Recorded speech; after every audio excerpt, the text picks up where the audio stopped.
All right, so a while back I did a tutorial on creating 3D light beams in a rather unusual way using the 3D features in Photoshop. Now, there was a lot of people that had some issues with this particular technique. There was some video card problems that people were running into. There was just a number of different things people were running into. It wasn't quite working out like they'd hoped. Well, I'm here today to present an alternative approach to creating 3D light beams in very much the same way. In fact, this way probably works a little bit better in that you can change the angle of the text and keep all the elements, the light beams and all together as one unit.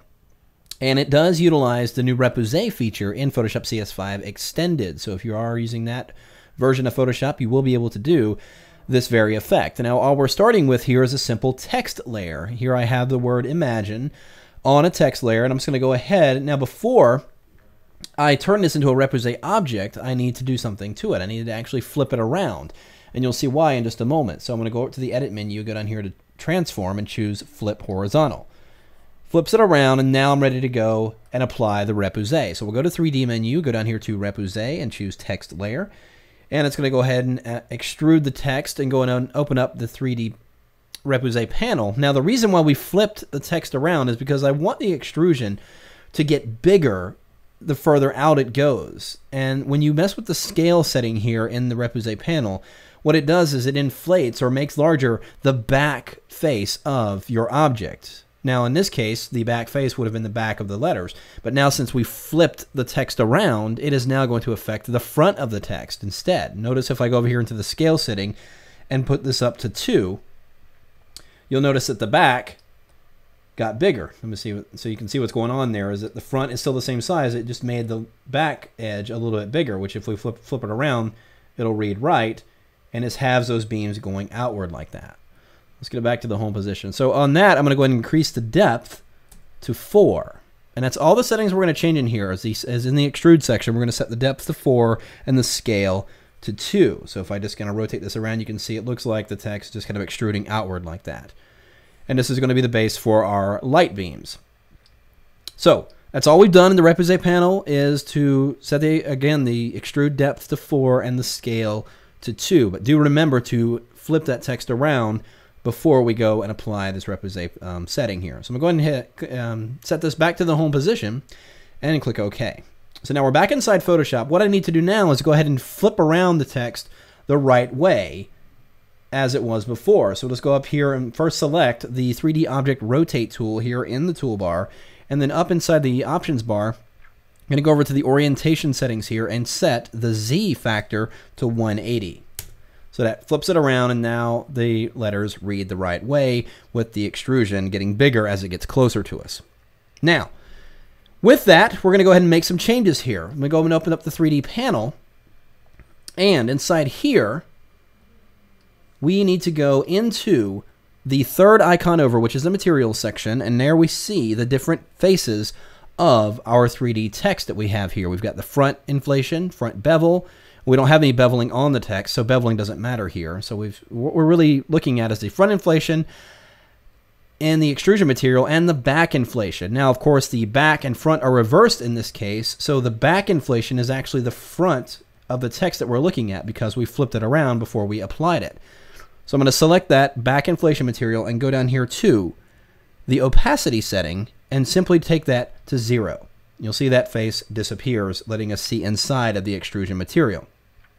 So now I'm going to go over here into the extrusion material, highlight that here in the 3D materials panel, and instead of changing the opacity setting here, we're actually going to attach a file to this. So I'm going to go and click on the folder and go down here to choose New Texture.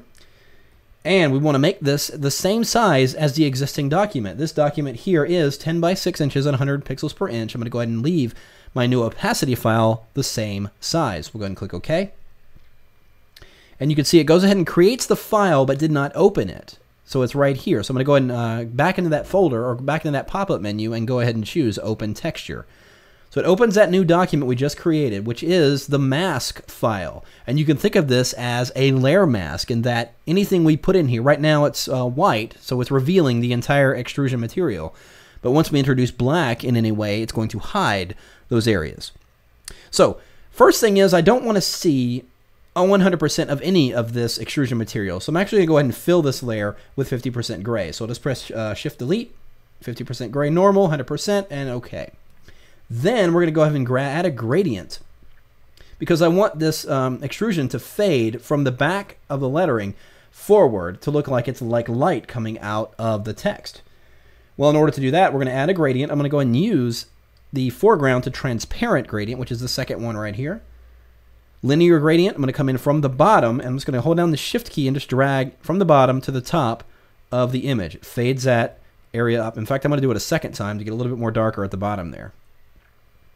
So what we've turned this mask file into is a simple gray to black gradient, which you could go ahead and make a gradient that goes from gray to black, but I just simply filled the layer with 50% gray and then added the black gradient on top of it.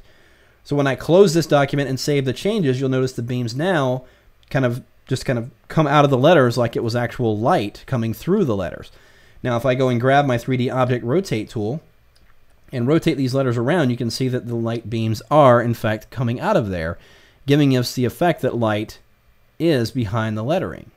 And the cool thing about this, like I said, versus the older technique that I had come up with, is that the letters and the beams are all staying together. Ordinarily, you would have to move the beams and then the lettering with that older technique because it didn't attach the two items together. But in this case, we can move them all around and get a different look just based on the positioning of those beams. Now, when you want to see an actual rendered version of it, notice it's kind of choppy, and that's because of the rendering setting we're in. You can go to the Scenes section here in the 3D panel, and then go down here to the Quality menu and choose Ray Trace Draft, and it's going to go ahead and do a draft render progressively of that finished effect, and you will immediately be able to tell what kind of finished effect you're going to be getting once this effect is rendered here. So you can just give it a few minutes here. Well, not a few minutes, but a few seconds. Depending on the speed of your system is going to determine how fast this does this progressive render on a particular element. It also depends on the complexity of whatever 3D object you're creating. In this case, it's simple extruded text with a little bit of a twist on it. But you can start to see it's giving me a rendered version of that text. Looks pretty good. But now I have a tremendous amount of control over the overall object. So I can have it facing on. Now here's something else to point out. Notice how it's looking a little faded in the background there. And this is one of those little gotchas in this particular technique, is that if you go into the 3D panel, go in here into the Mesh section, which is the second icon, you'll notice that there's the only item, which is this text item. Down here it's got Catch and Cast Shadows. Well, what it's doing here is actually it's casting a shadow on itself. Even though we want this to look like a light beam, it's actually getting a shadow cast on it, which we don't want. So I'm going to go ahead and turn off these two settings for Catch and Cast Shadows. Well, let's go ahead and uncheck those items. And then we'll do another quick render of this. Let's actually go ahead and resume progressive render on that. And now it'll not look as dense or look like there's any shadows being cast on those various elements. In fact, it increases the render time because it's having to render a little less of the effect because it's not having to write those shadows in there.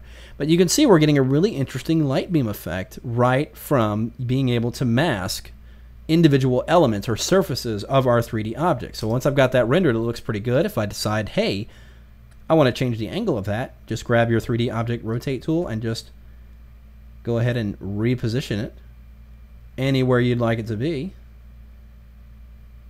Maybe have it more like that with the light coming through there. Now another thing you can do here is you can use your axis widget right here. If I wanted to make the beams a little longer, I could just simply take that Y factor, highlight over it, and click and drag, and it will make that area, or make those beams, even longer. So I can get a more dramatic effect of how the light beams are kind of coming out of the text layer there